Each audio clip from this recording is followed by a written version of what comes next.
Practice set 3.4 त्यामधला first question application of AP जे आपण बघितले त्या टाईपचे क्वेश्चन आपल्याला इथे सॉल्व करायचे. First question, on 1 January 2016 Sanika decides to save ₹10, ₹11 on second day, ₹12 on third day.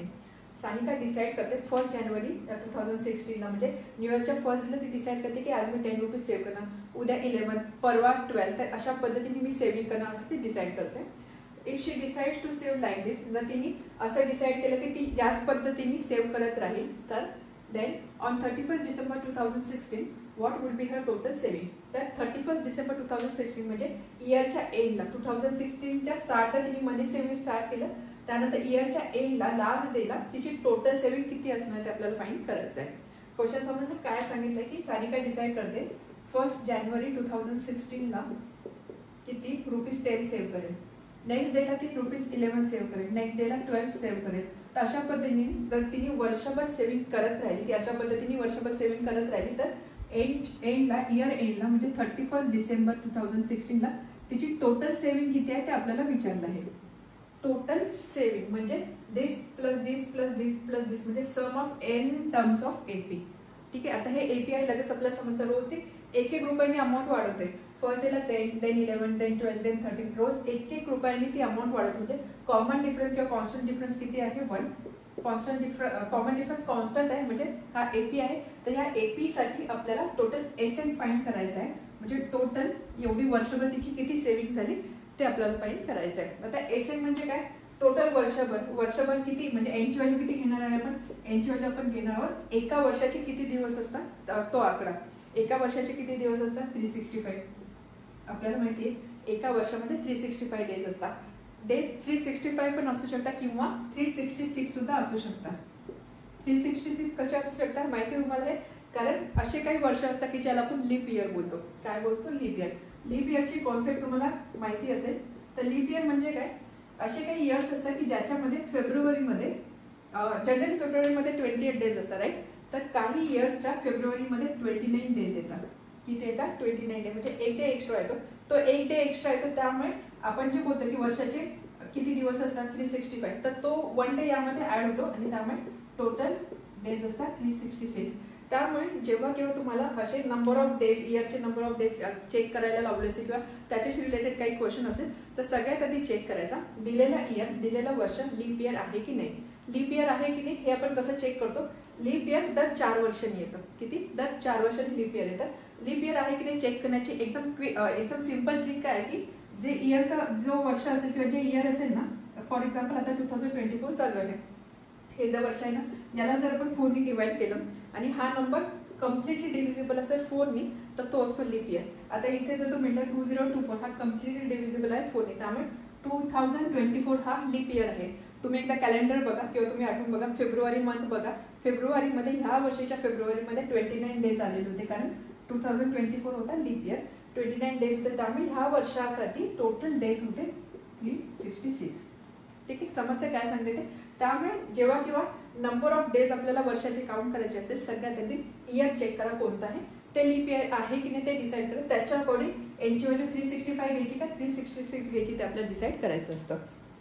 So आता बघा इयर आहे 2016 डिव्हिजिबल बाय 4 आहे, कम्प्लिटली डिव्हिजिबल आहे. याचा अर्थ काय, 2016 हे आहे लीप इयर, फेब्रुवारीमध्ये 29 डेज होते, त्यामुळे टोटल एनची व्हॅल्यू आपल्याला इथे घ्यायची आहे 366 नॉट 365. ओके, या एका नंबरमुळे तुमचं पूर्ण सोल्युशन रॉंग होणार आहे, त्यामुळे नेहमी चेक करा लीप इयर आहे की नाही आहे.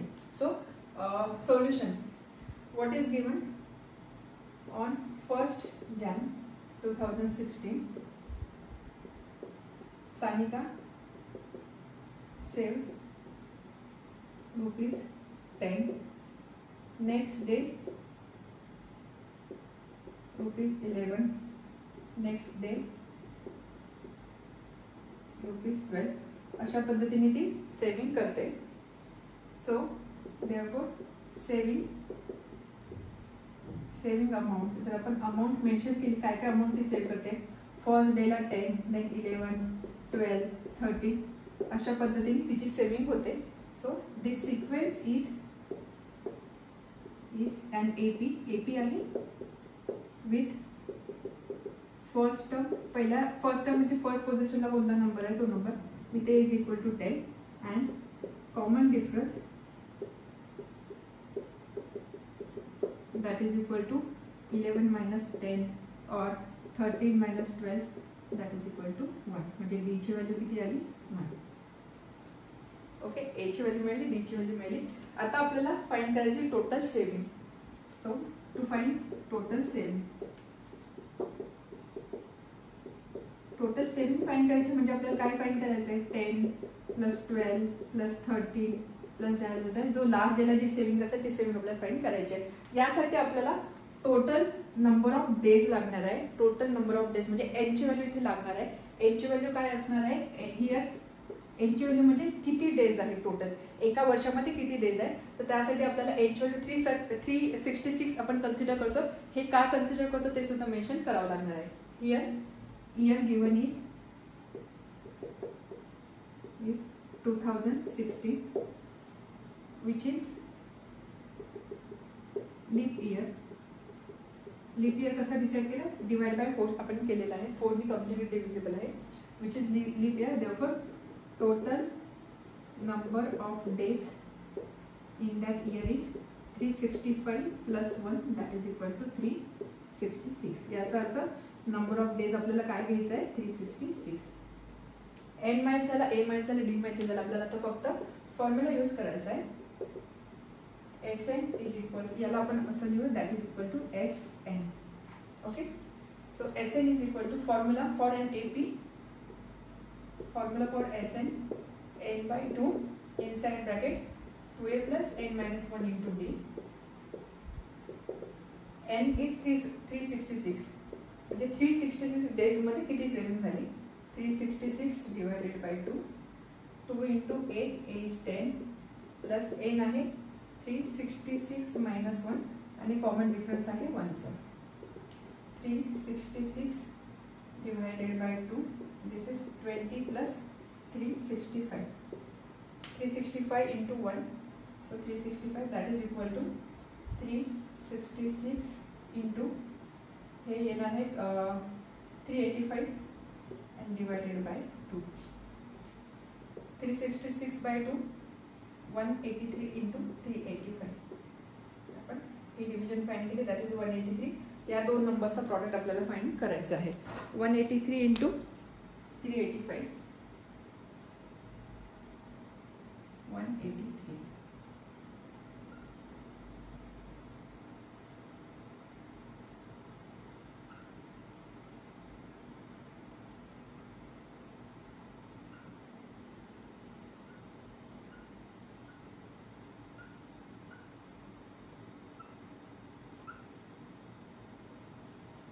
सेवन 70455. त्यामध्ये टोटल सेविंग बघा किती झालेली आहे 70,455 rupees. Second question, a man borrows rupees 8,000. एका मॅननी 8,000 रुपीज बॉरो केले, उसने घेतले and agrees to repay with total interest of rupees 1,360 in 12 monthly instalment. आणि त्यांनी काय अग्री केलं की तो ही अमाऊंट आणि ह्या अमाऊंटवरती इंटरेस्ट देणार आहे. 1,360 आणि ही सगळी टोटल अमाऊंट तो रिपे करणार आहे इन 12 मंथली इन्स्टॉलमेंट. म्हणजे 12 महिन्यामध्ये तो प्रत्येक महिन्यामध्ये काही काही अमाऊंट असं करून ही टोटल अमाऊंट तो रिपे करणार आहे. टोटल अमाऊंट तो किती रिपे करणार आहे 8,000 प्लस 1,360, कारण 1,360 तो इंटरेस्ट देणार आहे. क्लिअर झाले इथपर्यंत. नाव इच इन्स्टॉलमेंट बिंग लेस दॅन प्रिसिडिंग 1 बाय ₹40. प्रिसिडिंग 1 म्हणजे काय, आधीच्या. तर प्रत्येक इन्स्टॉलमेंट आधीच्या इन्स्टॉलमेंटपेक्षा 40 रुपीजनी कमी असणार आहे. Okay, find the amount of first and last instalment. तर फर्स्ट इन्स्टॉलमेंट तो किती देणार आहे आणि लास्ट इन्स्टॉलमेंट किती देणार आहे ते आपल्याला फाइंड करायचं आहे. फर्स्ट टोटल 12 मंथ आहे. याचा अर्थ काय, आपल्याला फर्स्ट मंथमध्ये किती इन्स्टॉलमेंट त्याने दिली आणि 12th मंथमध्ये किती इन्स्टॉलमेंट त्याने दिली ते फाइंड करायचं आहे. क्वेश्चन क्लिअर आहे. आता बघूया हा क्वेश्चन आपण कसा सॉल्व्ह करू शकतो. So what is given, man borrows rupees 8,000 and will pay interest of rupees 1,360. ठीक है.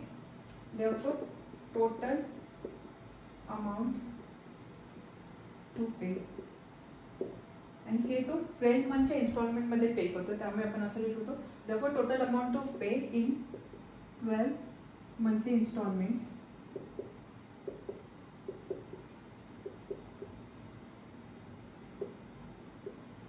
Is equal to 8,000 plus 1360.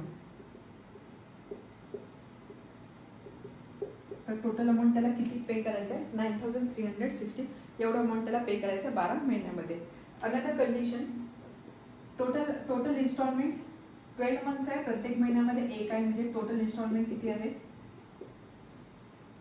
Total instalments is equal to 12. Okay, given each installment is less than preceding किंवा previous आपण बोलू शकतो previous bye ₹40. याचा अर्थ काय, यावरून आपण असं लिहू शकतो, याचा अर्थ डीची व्हॅल्यू किती आहे -40. करेक्ट, डीची व्हॅल्यू -40 का, कारण जर सपोज आता इथली व्हॅल्यूज काय असेल ते आपल्याला माहिती नाही, पण आपण असं कन्सिडर केलं की सपोज पहिल्या महिन्यामध्ये तो ₹100 एवढं इन्स्टॉलमेंट देतोय, नेक्स्ट मंथमध्ये तो 40 कमी देतोय, पुढची ही जी इन्स्टॉलमेंट आहे ती आधीपेक्षा 40 कमी आहे, म्हणजे इथे इन्स्टॉलमेंट असेल 60, त्याच्या पुढची किती असणार आहे 20. अशा पद्धतीने इन्स्टॉलमेंट असणार आहे.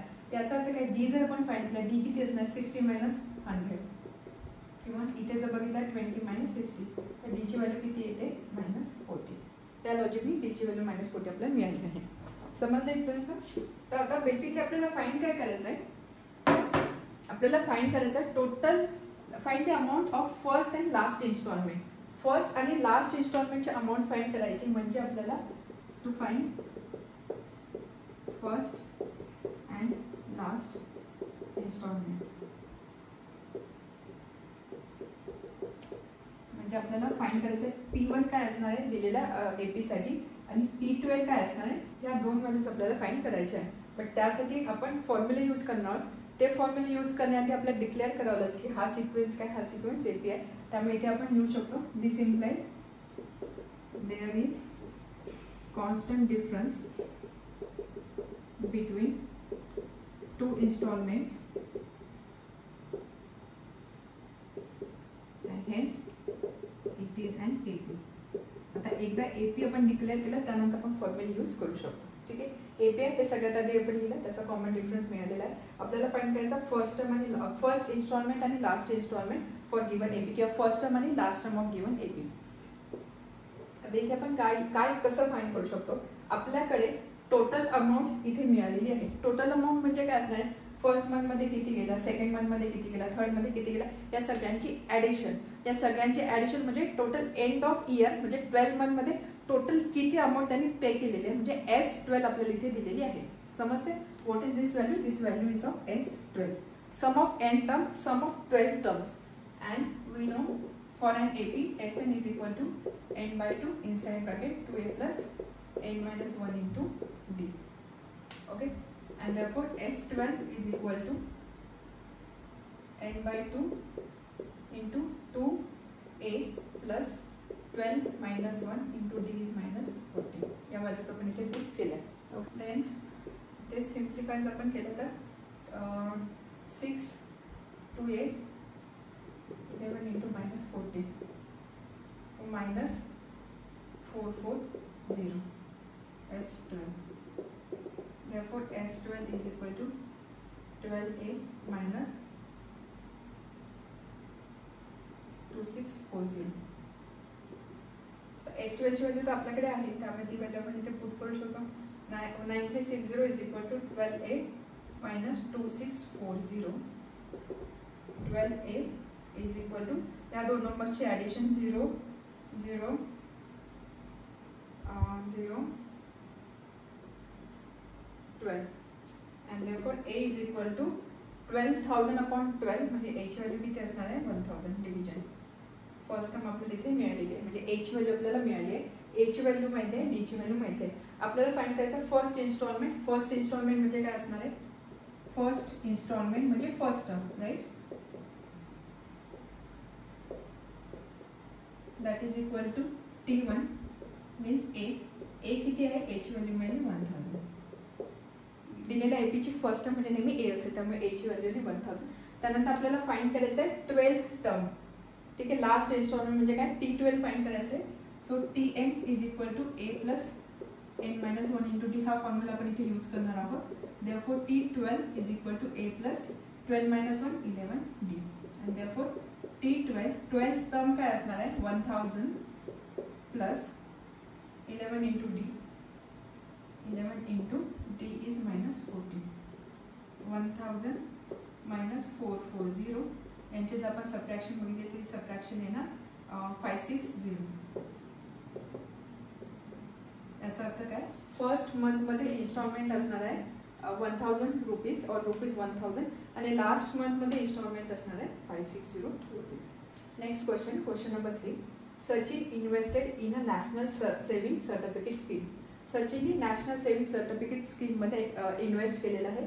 तर काही सेविंगच्या स्कीम्स असतात, त्यामध्ये एक स्कीम दिलेली आहे, त्यामध्ये सचिन इन्व्हेस्ट केला आहे. In the first year he invested ₹5000. First इयरमध्ये त्यांनी 5000 रुपीज इन्व्हेस्ट केले. In the second year ₹7000, next इयरमध्ये 7000, third year 9000 and so on. तर इथे जर तुम्ही पॅटर्न बघितला, पहिल्या वर्षी 5, त्यानंतर 7, त्यानंतर 9, म्हणजे इथे प्रत्येक वर्षी तो 2000ने अमाऊंट वाढवतोय, 2000 रुपीजने amount वाढवतोय.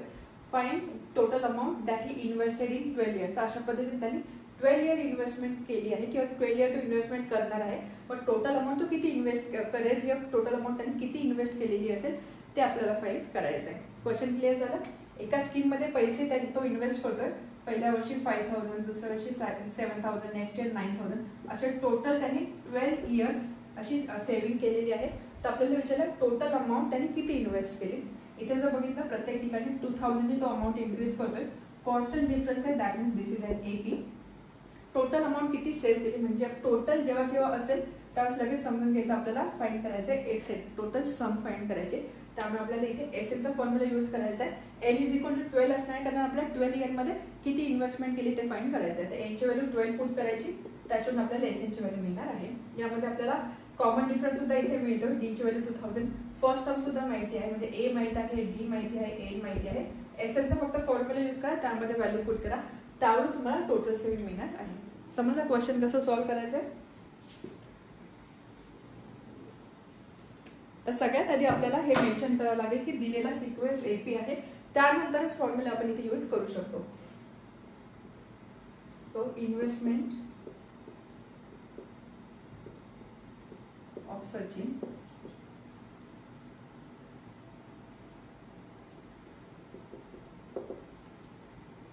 First year ₹5000, second year ₹7000, third year ₹9000.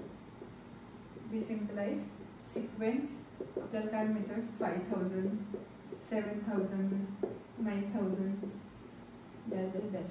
This is an AP with constant common difference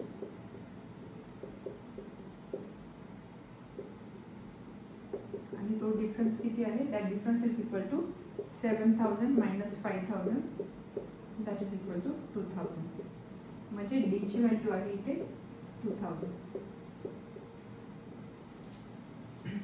okay, to find also A ची व्हॅल्यू आपण इथे मेन्शन करू शकतो.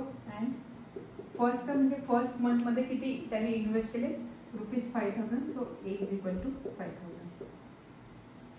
Okay, now to find total investment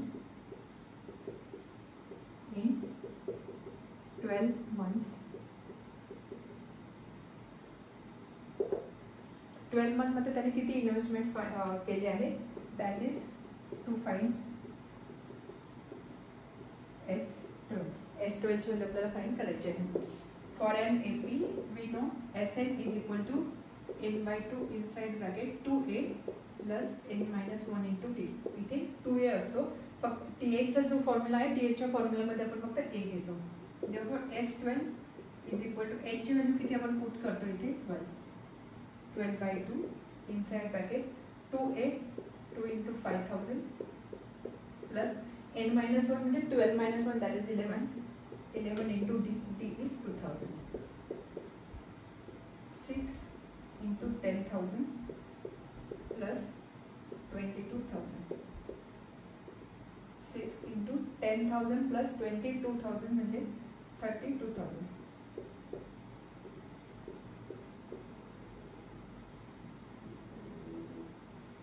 याचा अर्थ काय, S12 ची व्हॅल्यू मिळाली आपल्याला 192000 म्हणजे total investment in 12 years.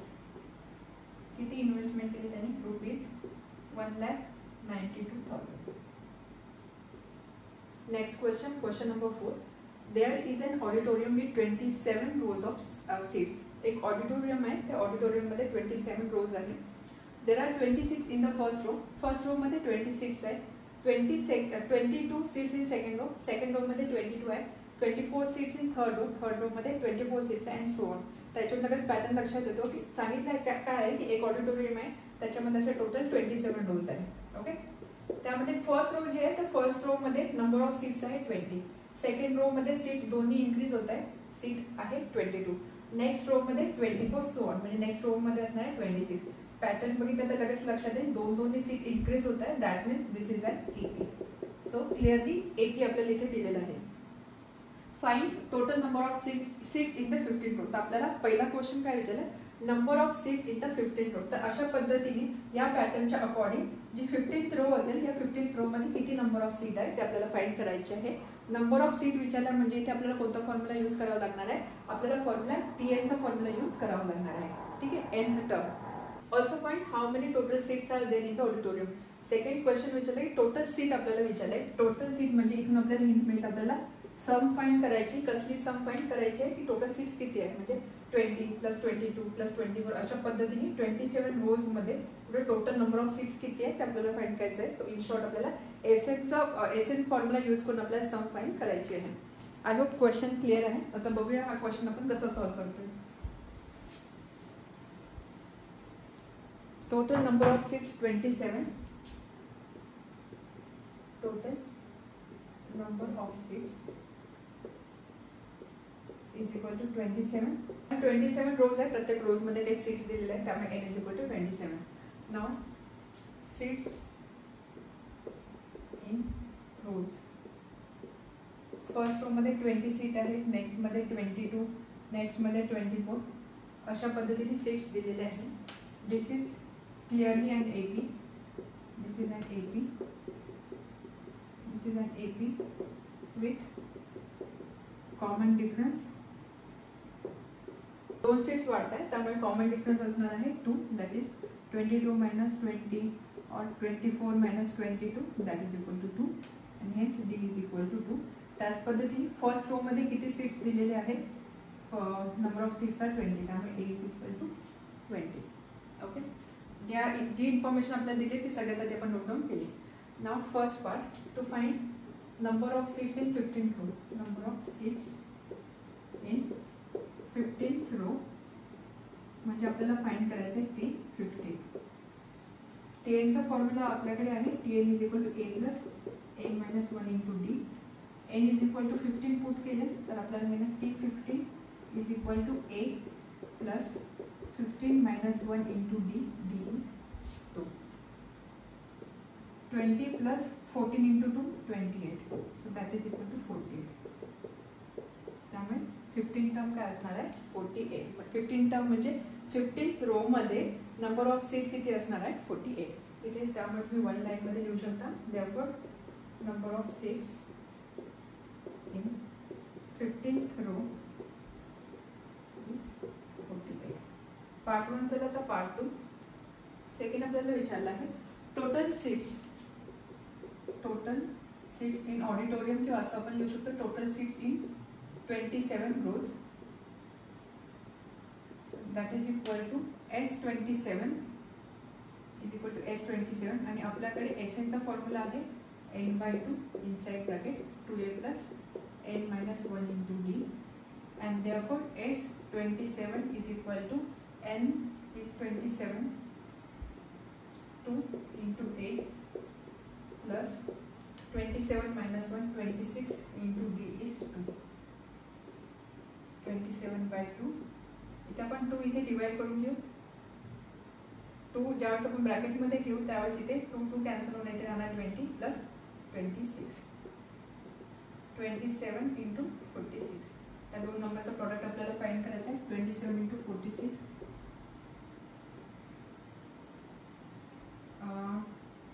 60.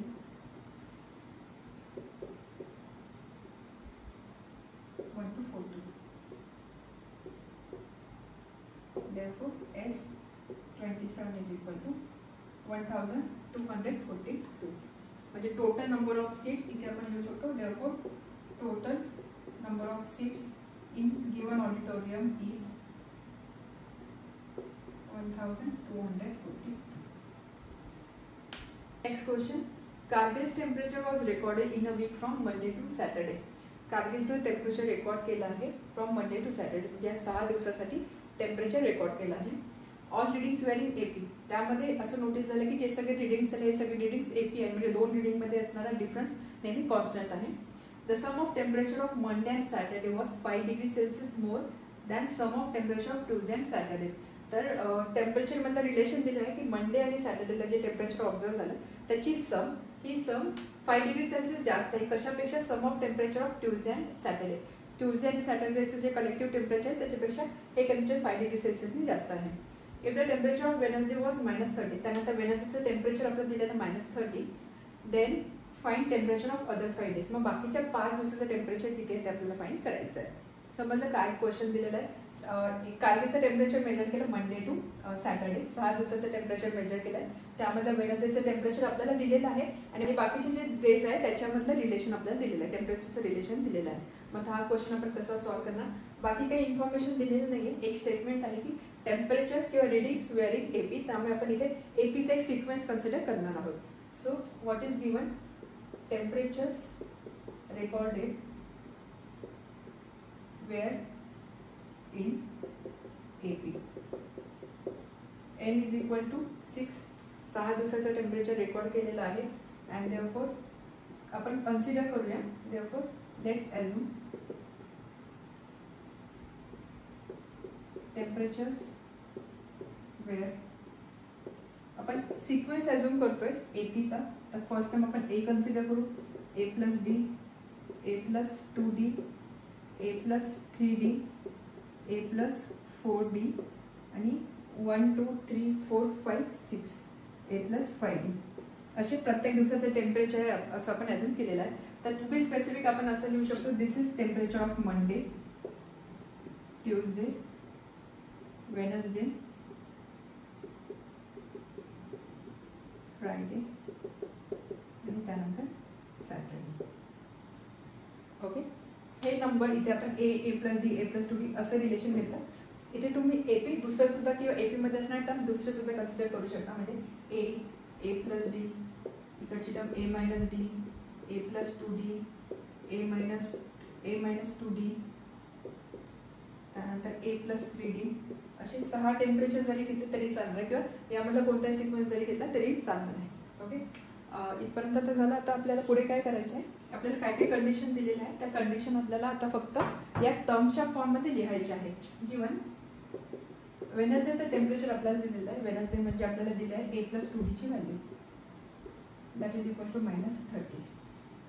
Okay, reason temperature on Wednesday is equal to -30 degree Celsius. त्यानंतर रिलेशन आपल्याला दिलेलं आहे. ऑल्सो रिलेशन काय? Sum of temperature of Monday and Saturday. Monday आणि सॅटर्डे सम, यांची sum A + 5D. Okay, sum of temperature of Monday and Friday was is equal to 5 degree Celsius more, म्हणजे 5 degree Celsius more than sum of temperature of Tuesday and Saturday. Tuesday आणि Saturday, sorry Tuesday Saturday. Okay, Tuesday सॅटर्डेच दिलेलं आहे. So A + D आणि A + 5D.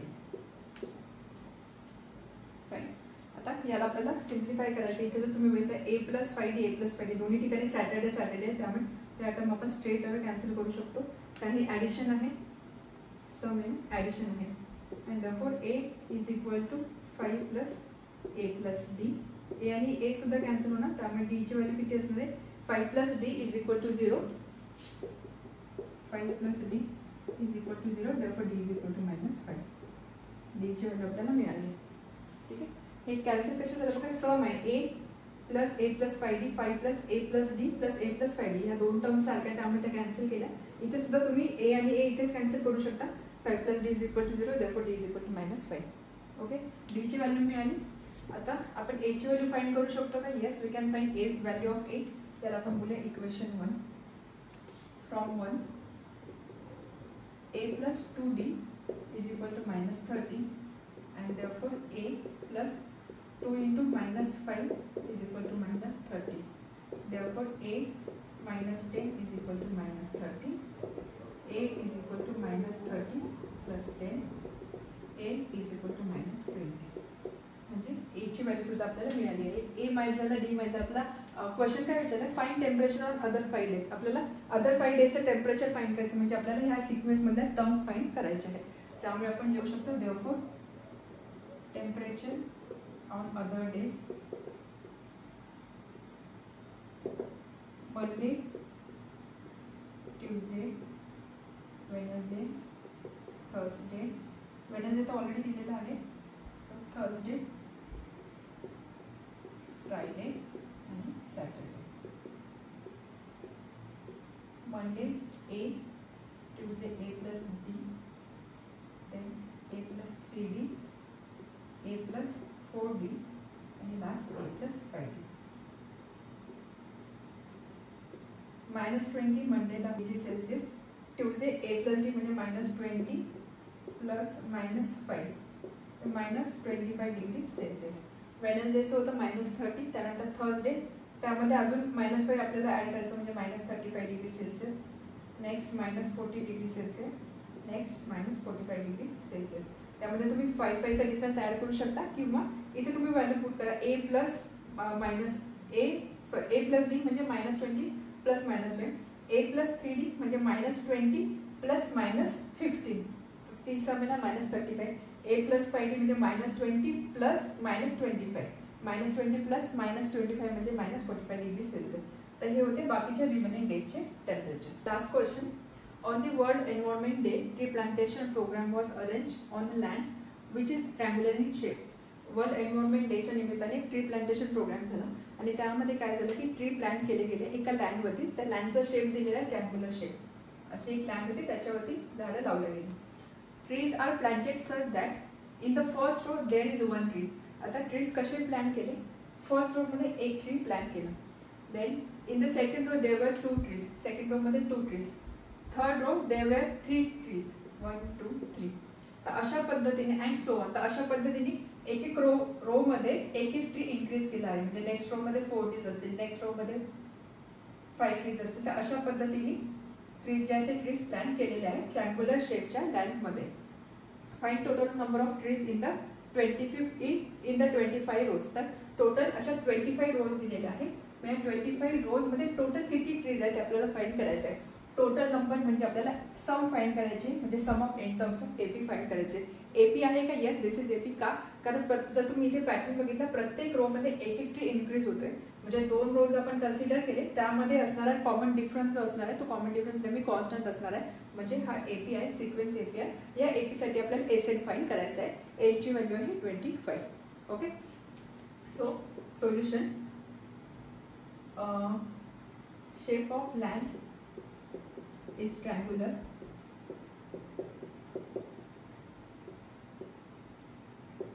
and number of trees planted row wise 1 2 3 4 dash dash dash. Okay, therefore this sequence is an AP. AP आहे. First row मध्ये किती tree plant झाले 1, त्यामुळे ए ची व्हॅल्यू असणार आहे 1. आणि एक एक रो, प्रत्येक रो मध्ये एक एक ट्री वाढतोय, म्हणजे कॉमन डिफरन्स किती असणार आहे 1. 2 - 1 3 - 2 that is equal to 1. D आहे ना 1. आपल्याला फाइंड करायचं आहे to find sum of trees in all rows किंवा total number of trees in 25 rows. That is आपल्याला फाइंड करायचं आहे S25. S25 ची व्हॅल्यू फाइंड करायची आहे. फॉर्म्युला आहे Sn is equal to n/2 inside bracket 2a plus n - 1 into d. Here number of rows किती आहे 25. So n is equal to 25. therefore S25 is equal to 25/2 inside bracket 2a plus n minus 1 into d. 25/2 2 plus 24. Okay, so 25 into 26/2, 25 into 30,